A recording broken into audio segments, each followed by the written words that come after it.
Parenting is hard. Few of us feel up to the task. The world is shifting, quickly and dramatically. All of us feel the changes affecting our families. The stress and pressure can be intense. We are here to help sort the good and the bad, provide insight, and bring hope.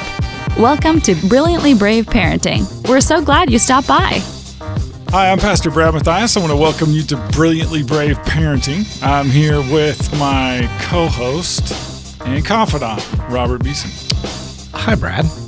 Hey, you like that intro? That was pretty good. It's different, yeah. Yeah, co-host and confidant. Robert, you and I probably are the most unusual team, right? This is the odd couple. Well, last episode, we talked a little bit about you being a cook and that you actually like to cook and that there's a certain skill that comes with that. And I explained that I didn't have that skill. But you're good at driving to fast food restaurants and you know exactly where to find them. I know where they are. I know exactly what to get at each of those fast food joints. And then on the other side of that, like I actually like to go to places like the mountains where there are bears and Bigfoots. Yeah, and I don't. I like to go to those places and go out into the woods.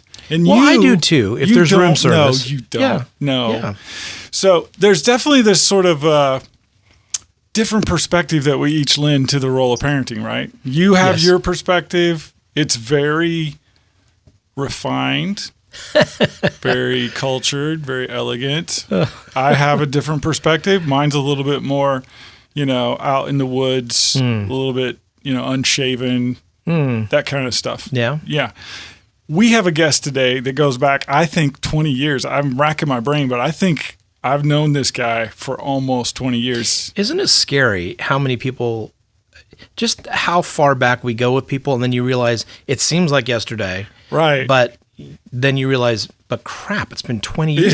That means I need to add 25 years to however old I was. So I'm looking forward to this interview, not only because I think he's an amazingly interesting guy, but I want to catch up and hear what he's been up to. Absolutely.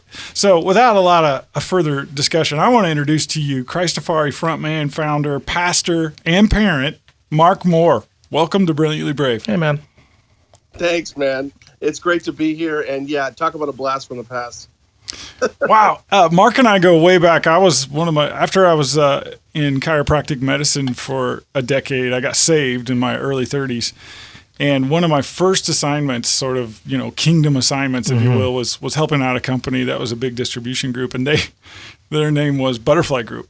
And they had bought Diamante. And so for those inside the music world, they had all these labels. And one of the first labels I got to know was this Lion of Zion. And in that group was this Christafari. And breakthrough stuff. I mean, this is really unique stuff, right? And so this whole idea of Christian music that came from the islands and how it was affecting the genre, I got to know this guy, Mark Mohr, and he's a pastor and he was passionate for Jesus. And all of a sudden it's 20 years later. And we're interviewing him again. And here we are. Mark, what have you been up to, man? Tell us. Well, since Butterfly, we've seen the whole music industry change. Obviously, as you can tell, there's your fast food. Yep, you've definitely been to fast food. Since Butterfly, we've seen the whole music industry change. We went from focusing on being a ministry standard band to one day we were flying from an island in New Caledonia, which is in the South Pacific, to another small little island called Lifu. And it was notorious because the last missionaries, the last people to be eaten there by cannibals were missionaries. Oh, nice. And so it was one of those unique places. And I felt like as we were on this plane, God was downloading the new framework, the new hardware for Christafari. And it was that we were going to be full-time missionaries, musical missionaries and musicianaries, as you will, and that God was going to take us to the ends of the earth, to where all these other artists have never heard of, have never been, may not be popular, and our calling has completely changed. So we're doing the same thing. We're on stage, we're ministering before thousands, but we're doing it so far we've been in 75 countries. Wow. And we're really focusing not on the Nashvilles, no offense, or the Detroits or other places, but we're really focusing on the places where there's need And a big part of that is reaching the lost, the last, and the least. The least of these meaning that we also minister in trash cities. We minister in slums, favelas, some of the poorest places, people that could normally never afford a concert. We come out and do a free concert. Wow. So you have been continuing with the ministry and the passion of reaching people with music, with lyrics, with the Spirit of God, right? And understanding that the talent, the gifting, the anointing, all that stuff flows through that lifestyle of being submitted to Christ. And you now have a couple of decades of experience. Yeah, almost 3 now. Almost 3 decades. It's just blowing my mind how old we are. But I mean, at the end of the day, like, we interviewed Robert. You and I interviewed Michael W. Smith a couple weeks ago, and so here's a guy who is still talking about what he started to do 30 some years ago as a Christian pop artist. I'm talking to Mark, almost 30 years later. He's still doing it. I mean, there's something about that consistency and that dedication and that perseverance on a call in your life that's really admirable. I'm giving you props, Mark. That there aren't many guys who've done that. I'm not. Well, here's what else I love about this story, Mark, is that you've had the success in the Christian music industry and notoriety and all that, and we all know, it's no secret, that the industry itself is kind of imploding and there's not a whole lot left there. But that didn't stop you from continuing on what God started in your life. Yeah. And I think so often we look for outside ways to validate what we do. If you're a musician, if record sales start going down or there's other genres that become popular or whatever, then you're going, oh, well, I guess it's time to move on. What I love about your story is like, no, your story hasn't stopped. It's just, okay, where else does this plug in? How else does this reach people? And I just think that there's a message in that for all of us to think about. We can't measure ourselves just by what seems to be the viable response of our immediate surroundings. We've got to continue whatever God started in our hearts to wherever He wants us to go. And I think that's an amazing credit to you. But also, I mean, what is it that's so insatiable about your pursuit of continuing to talk about what God has done in your life? And I don't remember the exact phrase, the least, the lost, and the what was the last, lost, and the least? Yeah. Yeah, I mean, that's inspiring. And so, has it always been that way for you, or was there a moment where you came to the idea of, okay, I've got to God has started something that I can't just put on a shelf? Well, great question. I started the band just 2 weeks after God set me free from drug addiction. I was 17, almost 18. I was a rebel, runaway. I was a punk. I was the prodigal times 10. And it actually took a modern day version of the prodigal son sermon to actually slap me upside the head and wake me up to realize that not only were my parents there ready to receive me home, but my Heavenly Father was, and He wasn't mad at me. He was madly in love with me. And so that was the wake-up call. But when I did that, I mean, I went from a marijuana grower and a dealer to a Jesus freak, and that was before DC Talk made the song popular. It wasn't a cool thing at that time to be called that. And I had one mission: save all my friends. And then once I saw those friends come to Christ, it was save my school, and then it was save my city, and then it was save my state. And then we got signed by Goatee. And I feel like, to be frank, we got derailed a little bit, sidetracked. And everywhere we went, I gave the gospel. If it was Reggae Sunsplash, 46 cities, playing the biggest concert stages in America, I preached the gospel. But at the same time, I had an industry now telling me that success is charting. Yeah. Success is a radio hit. Good luck with that, with a reggae song. Well, you did it. I mean, you guys, to be fair, you guys did get notoriety. I mean, Yeah, we did. But they tell you success is measured by that. Units. Right. Yeah, we sell the 100,000 units, and we realize success is fleeting, because success is here today and gone tomorrow. And you may be on the cover of CCM this week, which we would never work, but you may have that article, but do you have it next month? And do people really care? And does anybody beyond your parents really care?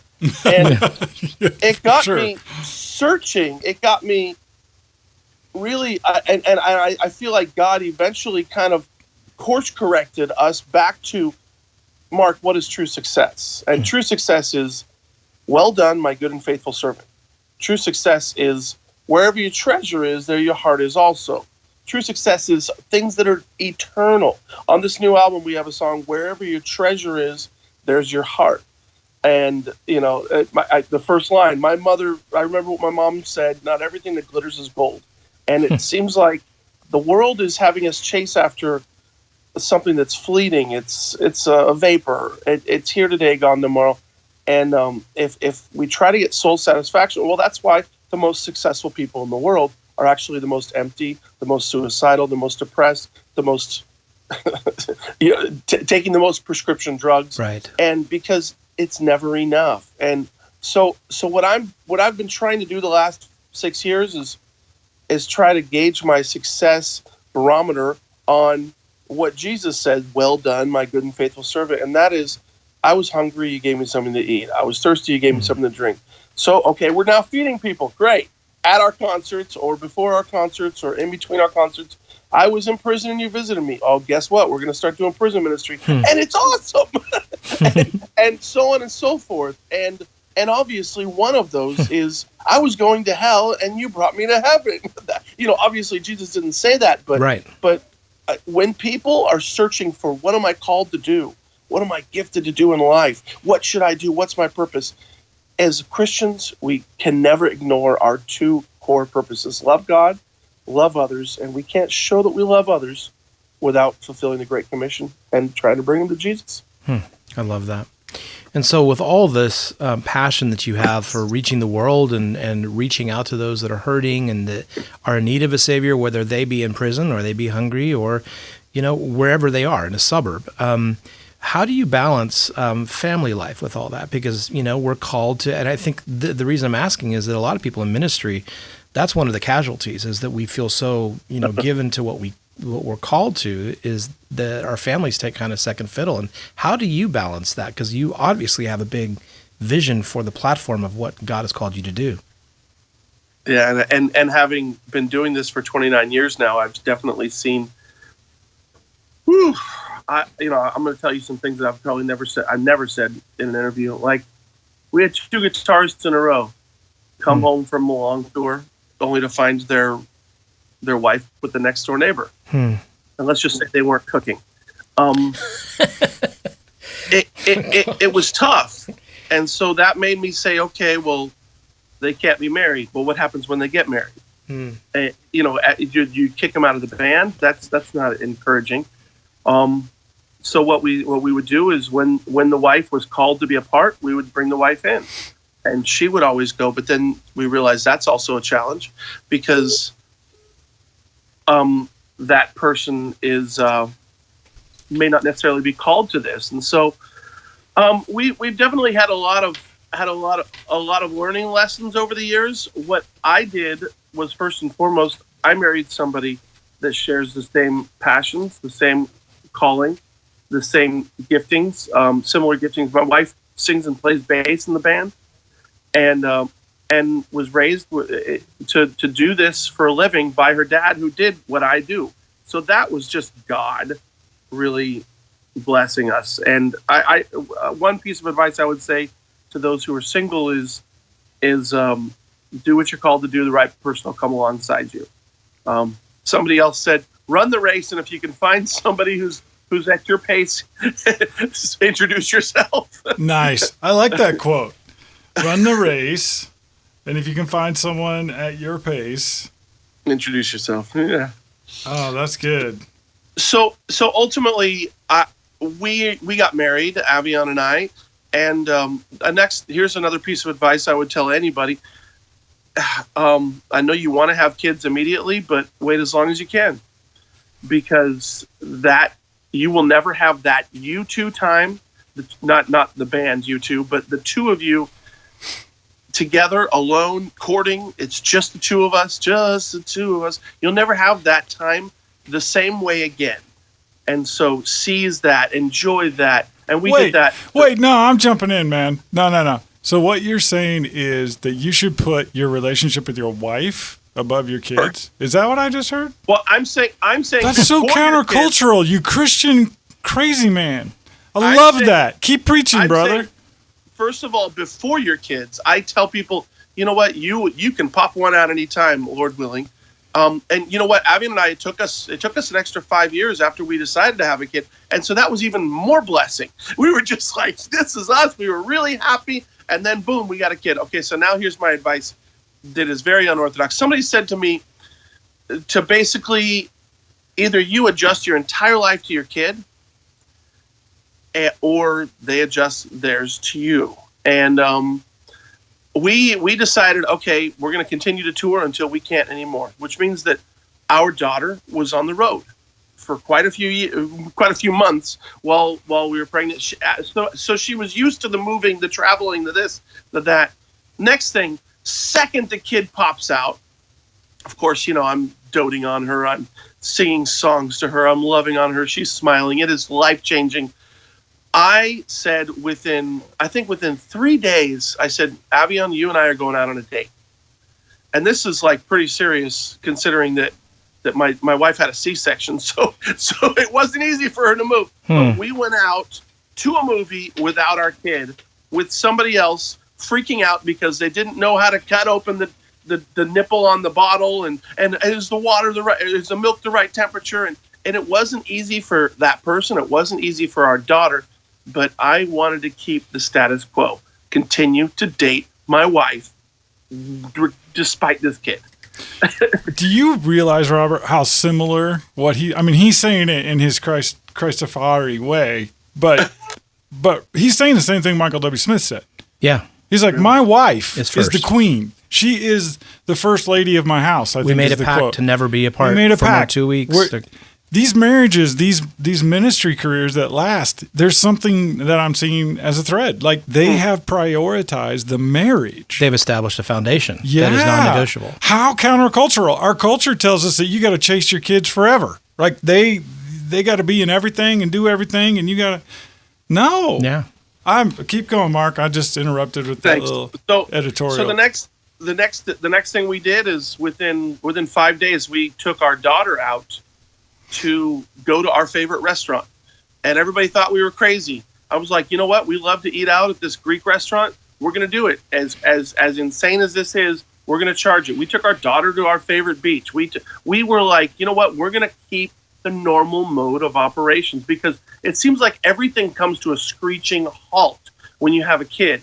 And in many respects, certain things should, but as much as you can do what you're normally doing, the kid will adjust to you. Otherwise, your entire life is like, and has to adjust to the kid. And another thing that I would encourage first-time parents, I would definitely say, get a mentor.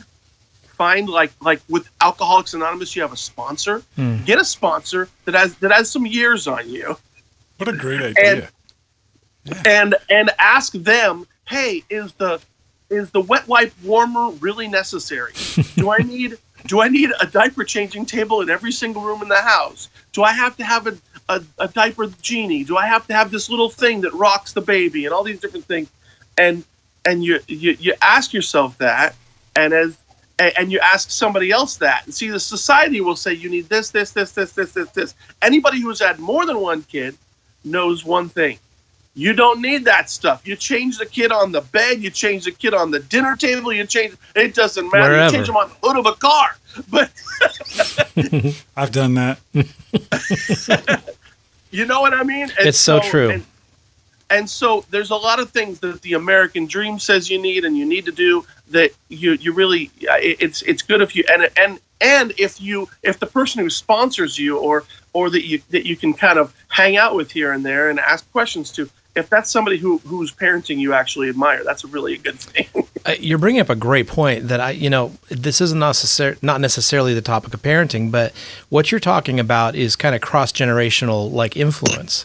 And yeah. I think I've been talking to another friend of mine who's starting a ministry it's called Cross Generation, and they're doing exactly what you're talking about, reaching out to people that might be a little further down the road and asking for some advice. And a lot of times in America, we're taught to be so self-sufficient. You can do it. Just read this book and just Google it. Yeah, just Google it.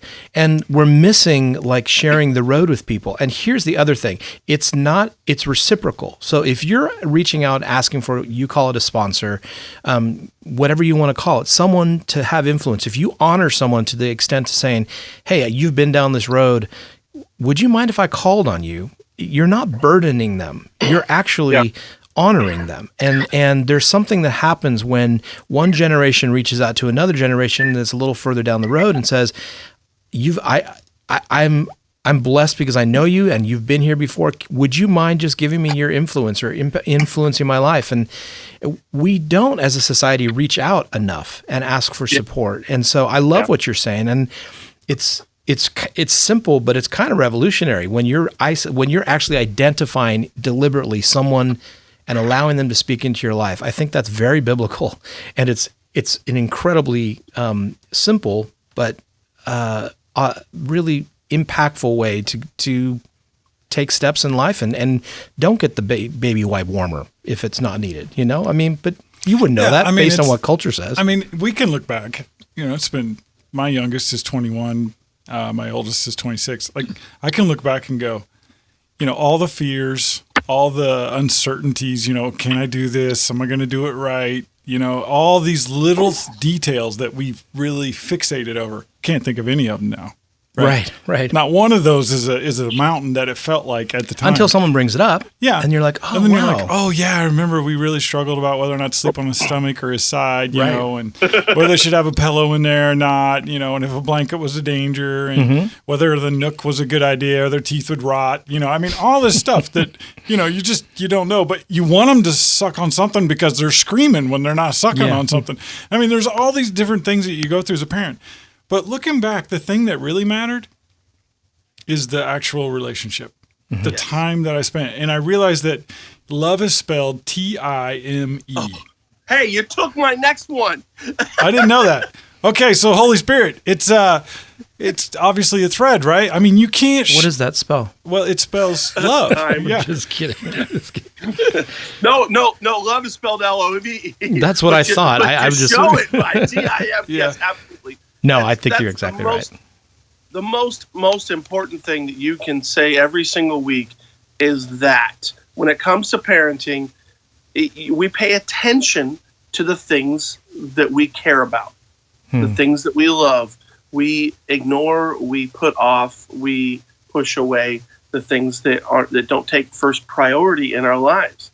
And in many ways, I have heard people say, somebody who's an alcoholic, they don't have an alcohol problem. They have a worship problem. They're worshiping the wrong thing. They're putting the wrong thing at the top pedestal above their family, above their this, above their that. And in many ways, it's, with parenting, we just have to choose. See, this is where we go sometimes too far, though. We say, okay, well, I love my kid, and so I'm going to put them above everything else in my life. And then what they're teaching their kid is when you have a kid, your kid comes before your husband or your wife. Your kid comes before your social life, your friends. Your kid comes before all these, and that there's a value in that, but at the same time, there's a danger in that. So what we did is we didn't come off the road. We came off the road because the doctor said, come off the road at around 6 months. And then 2.5 months in, we went back out on the road and started touring again. We went in with an easy tour. We did Hawaii. We brought my mom. Nice. Yeah, we brought my mom, and she was able to spend some quality time with our daughter Ziza. And then the next tour was New Caledonia, which was the other side of the planet, and that was when God kind of gave me the new, hey, you're going to be musicianaries. And that was when my mom said, this is too much for me. This is too hard. I don't think I can do this touring. but it wasn't too hard for our daughter. Now, our daughter just turned 6. She's now been on 269 airline flights. Wow. She had one diaper explosion on the first one.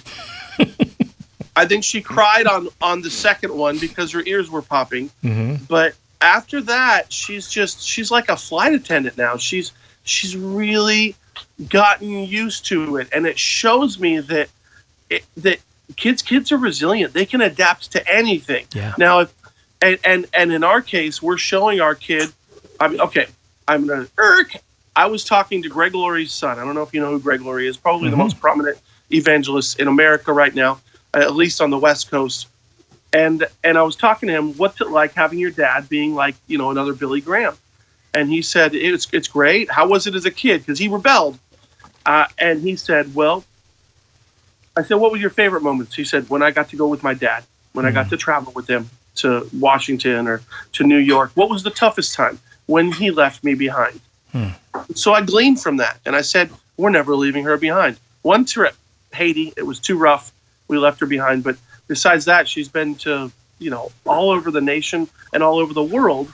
When we go into a trash city with all kinds of toxins, we don't bring our daughter on that day, but she's back at the hotel or the host home with a nanny or playing with other kids. And she's getting a world education. It's kind of fun. Wow. I love hearing stories like this, Robert. Mark is one of those guys who is fixed firmly on the vision God gave him for ministry. Mm-hmm. And he's not allowed anything to sort of steal that focus from him. I don't think he's suggesting that our kids should fall underneath, become less than a priority. I think he's saying with. God's called me to do this as a family. We're musicianaries. Let's do this as a family. And and I'm not a prophet. I'm just saying, this girl's going to pick up a guitar or she's going to hit a keyboard or a drum set. She's going to get involved very quickly as she gets older. And you got another Christian musicianary that you're raising. It's not just your child anymore. Yeah, it's remarkable. Okay. So, and what I'm teaching my kid also, and this is something parents, you need to listen to this. I'm teaching my kid that when you have a kid, your dreams don't die. And that happens so often. You have this trajectory in life, and I'm pursuing this, and I'm called to this, and I love this, and here comes a kid, boom, drop those, and now you're chasing your kid's dreams.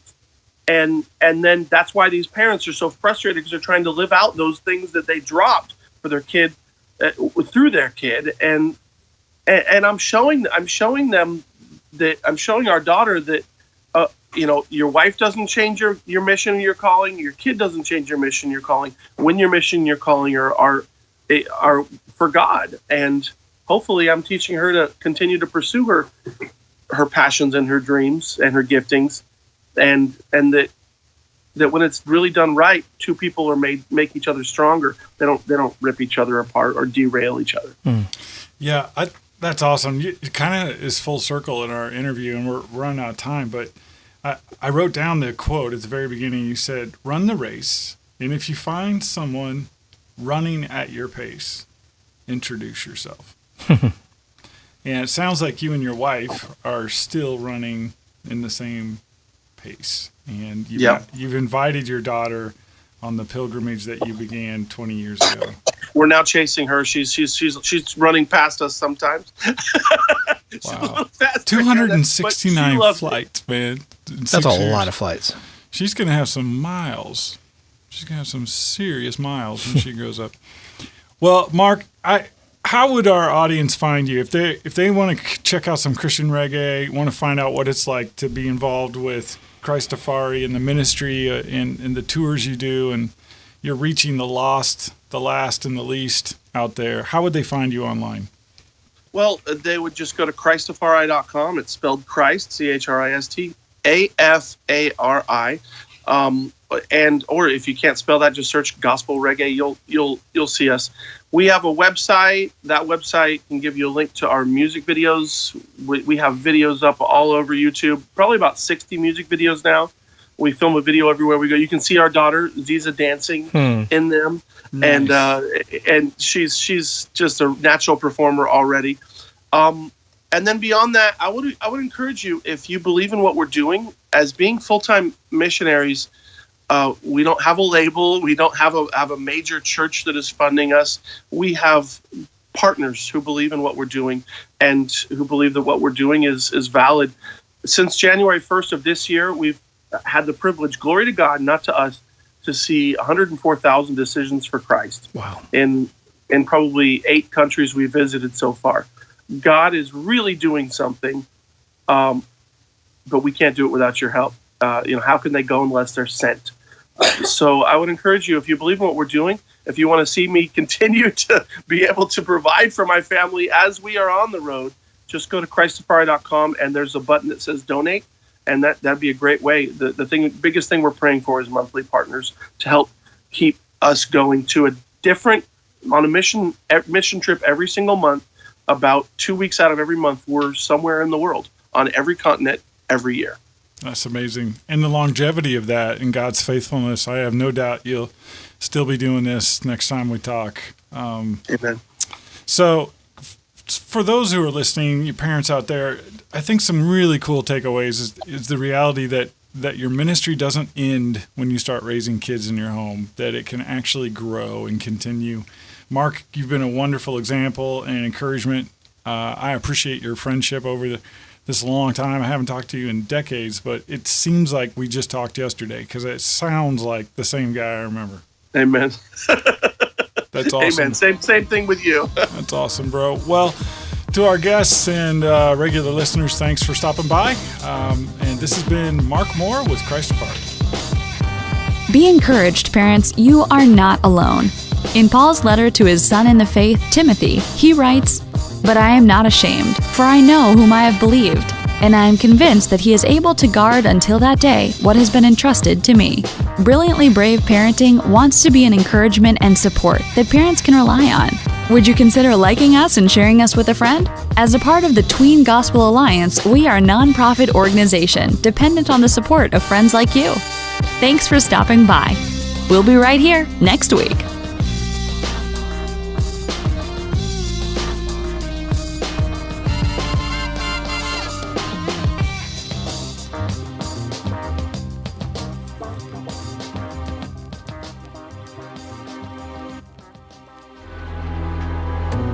Well, we're very excited to announce a partnership with the guys that we know from Boise, Idaho, Robert. Yes, we are. New release today. They're fantastic. Very, very relevant for what's going on. If you want to discover new music in the Christian realm, that's kind of the only place to go. Yeah, and not only do they have amazing music and amazing reviews and just a lot of information about Christian artists, but they are creating with us a brand new devotional product. Call it IRL Resources. Do you know what that stands for, Brad? I found out. You did? What does it stand for? It stands for In Real Life. That's exactly right, Brad. Very good. In real life, because a lot of times we have these standard devotionals that we see, and we thought that it would be kind of cool to use their expertise in Christian music, couple that with actual scriptural and devotional thought that digs you deeper, not only into the song, but incorporates it into real life. And so it's a very vibrant and very awesome resource for families and for pastors. Yeah, and so if you have a preteen or a teen in your home and you're looking for a new devotional to do weekly, we have a digital subscription online at irlresources.com. It's very inexpensive. The first study is free to check it out. There's nothing to lose. You should go there and see what's the latest thing in Christian devotional. Absolutely. You won't regret it. iShine is a faith-based ministry and media company that looks and feels a lot like a Christian version of Disney. iShine is more than entertainment. We're the producer of the largest Christian tween TV series in the world, a nationally syndicated radio show, a Nashville-based record label, host to multiple live tours and summer festivals, an interactive website and social media, and a provider of printed and digital devotionals, preteen Bibles, and church curriculums. But more than anything, we're a trusted Christian resource for parents and pastors. You can turn to us for all things tween. Check us out at ishinelive.com.